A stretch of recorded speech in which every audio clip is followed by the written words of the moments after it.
با درود خدمت همراهان عزیز. امروز من در خدمتتون هستم با بافت کیف گرد. از کانوای کنفی استفاده کردم برای این کار و مهره ها رو از قبل با سوزن داخل کانوا قرار دادم. در ابتدا حلقه جادویی میزنیم، بعد از اون 3 زنجیره میزنیم و 11 پایه بلند که با اون 3 زنجیره اولمون میشن 12 پایه بلند درون حلقه جادویی میبافیم.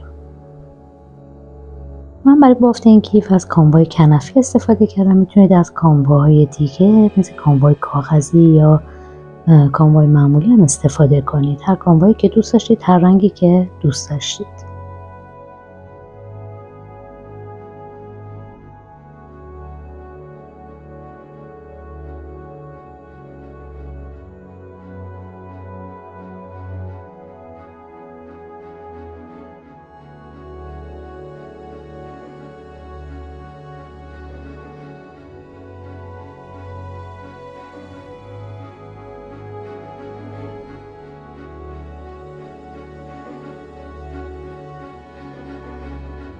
کار رو با یه بست ابتدا و انتهای کار رو به هم وصل میکنیم. من میخوام که این کار رو به صورت کار زیر و رو ببافم. نگاه کنید، در ابتدا شروع هر رج با 3 زنجیره شروع میشه، یعنی این رو شما هر رجی که میخواید ببافید 3 زنجیره میزنید. بعد از اون من مهره رو میخوام که توی کار به کار ببرم. به خاطر همین میبینید که مهره رو میندازم پشت نخ، بعد که بافتم میارمش جلو. یه پایه بلند روی گندمی میبافم. روی گندمی اول یه پایه بلند. پایه بلند بعدی رو میبینید همونطور که میبینید قلاب رو از پشت پایه رج قبل میارم بیرون، که یعنی در واقع انگار کار رو زیر میبافم و این پایه رو میبافیم. بعد پشت این پایه گندمی که مال همون پایه بوده رو مجدد من میبافم، یعنی همون گندمی که پشت این پایه بلند هستش که از زیر بافته شده. مجدد همونطور که میبینید یه دونه گندمی روی کار، یه دونه گندمی از زیر میبافم، یعنی قلاب رو میندازم زیر پایه بلند رج قبل. توی ردیف اول مهره رو یه درمیون اضافه میکنم به کارم. نگاه کنید، باز گندمی پشت سر اون بافت زیری که داشتیم یک گندمی پشتش هست که اون رو ما رو اون یه دونه پایه بلند میبافیم. یعنی ما در واقع انگار روی هر گندمی یه پایه بلند و داخل هر پایه بلند رج قبلی هم یه پایه بلند میبافیم، یعنی انگار هر پایه بلند رو به 2 پایه بلند تبدیل کردیم. یعنی ما در انتها 24 پایه بلند باید داشته باشیم. کار رو همینجور ادامه میدیم تا انتهای این ردیف.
همونطور که میبینید 12 تا مهره من به کار بردم، 24 پایه بلند.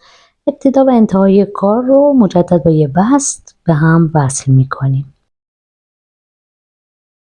ردیف دوم رو با 3 زنجیره شروع میکنیم. نگاه کنید ما یه خورده بد فیلم گرفتم، عذرخواهی میکنم. ما اولین پایه رو که میخوایم ببافیم یه پایه بلند از زیر داشتیم، روی همون مجدد از زیر میبافیم، یعنی همون پایه بلند رو از زیر میگیریم و میبافیم. پشت اون پایه بلند رو هم یه دونه پایه بلند میبافیم. بعد از اون یه پایه بلندم روی پایه بلندی که توی رج قبلی بافته بودیم روی گندمی اون میبافیم. مهره رو از اولین در واقع پایه بلندی که به طور ساده بافته میشه رد میکنیم. نگاه کنید الان اینجا بهتر نشون داده میشه. این دونه ای بود که ما رج قبل از زیر بافته بودیم. الان مجدد این رو از زیر میبافیم. یه دونه مهره اینجا میذاریم. دونه پشتیش رو روی گندمی میبافیم و یه دونه پایه بلند دیگه هم روی گندمی پایه ساده قبلی میبافیم. پس ما هر ردیف روی اون پایه‌ای که از زیر بافته شده بوده، هر ردیف از زیر بافته میشه این پایه مجدد و توی رج قبلی یه پایه بلند داشتیم، اینجا 2 پایه بلند، یعنی یه پایه از زیر 2 پایه بلند ساده بافته میشه. تعداد پایه ها اینجا 12 تا اضافه میشه، یعنی ما پایه هامون 24 تا بوده به 36 تا میرسه پایه هامون.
انتهای کار رو باز با یه بست به هم وصل میکنم. الان نگاه کنید تقریبا مدل ما داره دیده میشه.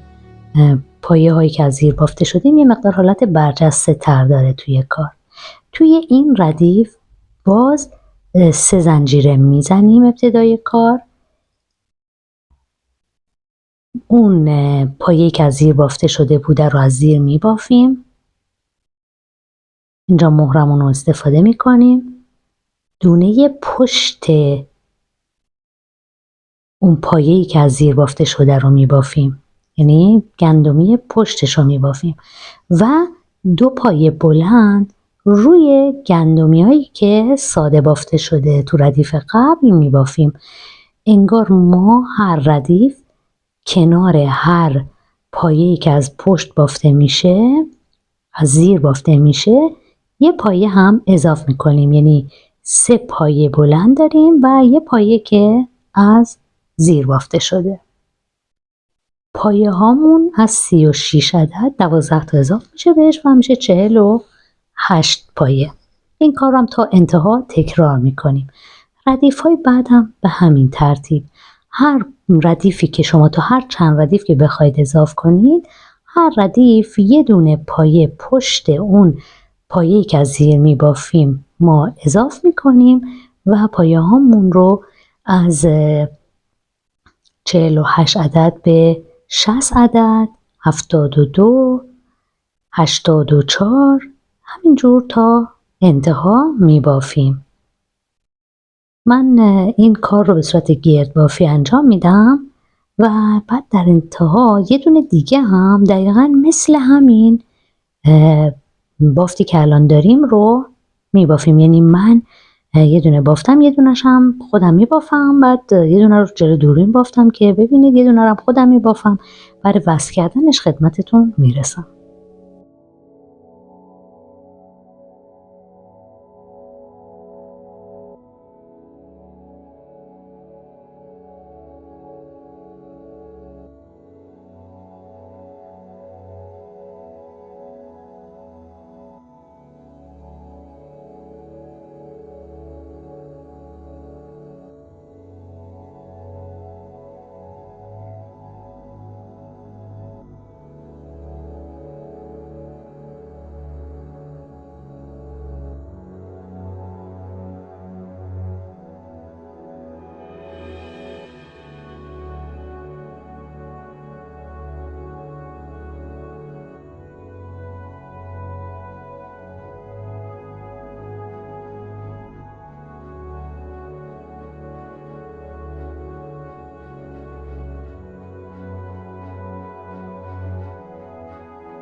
من چند ردیف آخر رو مهره نزدم، فقط چند ردیف اولش رو مهره زدم. میتونید بزنید میتونید نزنید، خیلی دل بخواهیه. کنار هر پایه بلندم که از زیر بافته میشد پشت سرش دونه بعدی رو مهره زدم که یکسان باشه. میتونید به طور پراکنده باشه، میتونید بعد روش بدوزید، حتی اصلا نه از تو نخرت نکنید و بعد بدوزید. من برای اینکه دو قسمت رو به هم وصل کنم 10 زنجیره میزنم.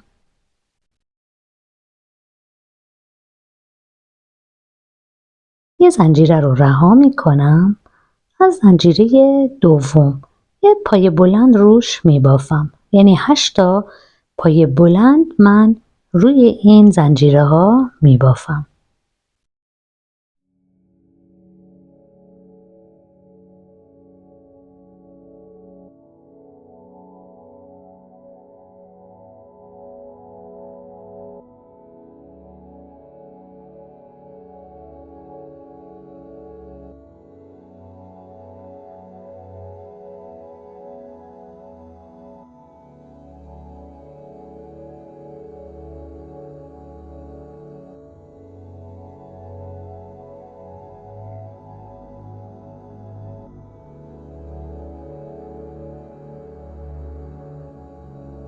دو زنجیره میزنم و ببینید از بین روی گندمی من نبافتم. من میخواستم که بافتم متفاوت باشه، از روی گندمی نبافتم و پایین گندمی بافتم. میتونید روی گندمی ببافید، میتونید طرح زیر و رو به کار ببرید و مدل‌های دیگه. 8 تا پایه بلند مجدد روی اون 8 پایه بلند میبافیم، همینجور تا انتها ادامه میدیم. 2 زنجیره 8 پایه بلند تا جایی که دور تا دور اون مقداری که نیاز داریم برای کارمون بافته بشه.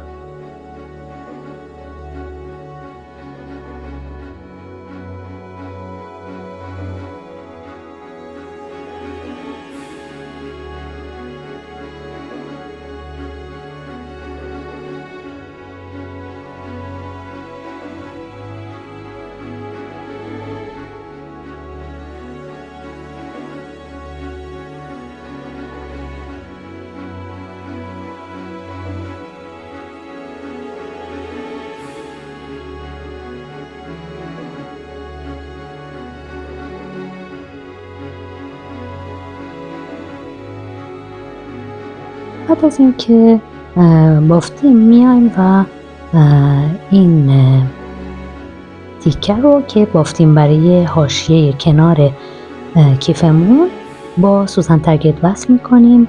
حالا سعی کنید یه جور وصل کنید که منظم باشه. من این زاویه هایی که افتاده تو کار رو یه جور گذاشتم که از ابتدای یه زاویه شروع بشه و تا انتهای یه زاویه دیگه تموم بشه. شما میتونید این کار رو بکنید که کارتون تمیزتر بشه. دو طرف رو به هم وصل میکنیم و با پایه کوتاه ما دور و بر این کار رو هر دو طرف رو به هم وصل میکنیم.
بعد که یه طرف رو وصل کردیم، برای وصل کردن طرف دیگه روی اون حاشیه چند تا شل میزنیم، به این ور کار میام. سعی کنید تا اونجایی که بشه کاموا رو جدا نکنید، قطع نکنید و یه دست ببافید. بافتتون یک دست باشه، یه جورایی به هم وصل باشه. این ورش هم به همین صورت وصل میکنیم و برای بافت بند کیف خدمتتون میرسم.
برای بافت بند کیف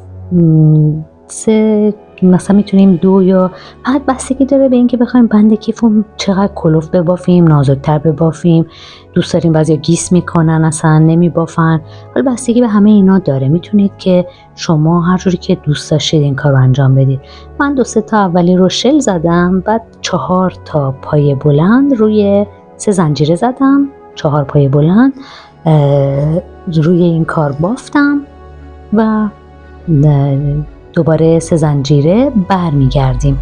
حالا من میخواستم کار رو باز یه طرح دیگه اینجا به کار ببرم. کار رو اینجا از زیر میبافیم،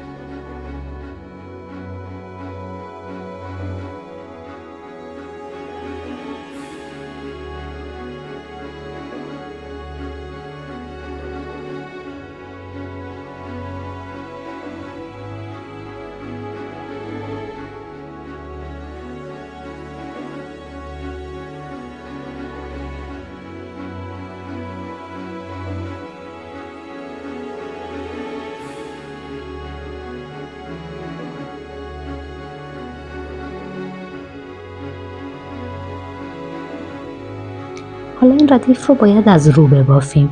3 زنجیره میزنیم، همون دونه ها رو ببینید از رو میگیریم و میبافیم.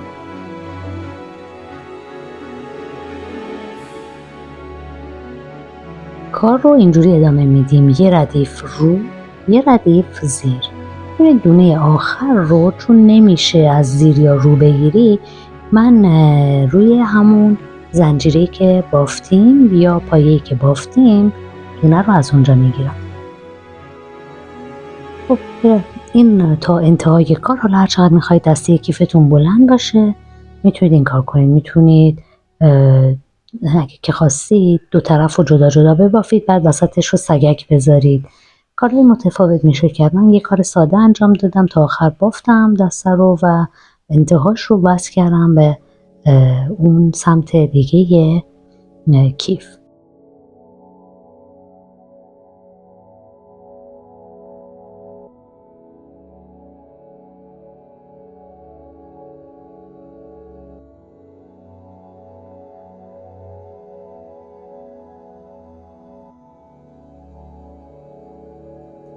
بعد از انتهای کار با شل میبینید میتونید که ابتدا و انتهای این 2 کار رو به هم وصل کنید.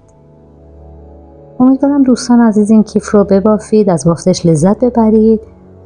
لطفاً کانال من رو هم حمایت کنید، سابسکرایب، لایک و کامنت فراموش نشه لطفاً. اگر که دوست داشتید به دوستاتون هم این کانال رو معرفی کنید. یه نکته که فقط خواستم اضافه کنم این که میتونید برای این کار زیپ بذارید، میتونید آستر بدوزید. من دیگه این آموزش اجازه نمیداد که این قسمت رو هم بذارم. من خودم برای کیفم زیپ و آستر دوختم. میتونید شما این کار رو انجام بدید. امیدوارم که موفق باشید. بدرود تا آموزش بعد.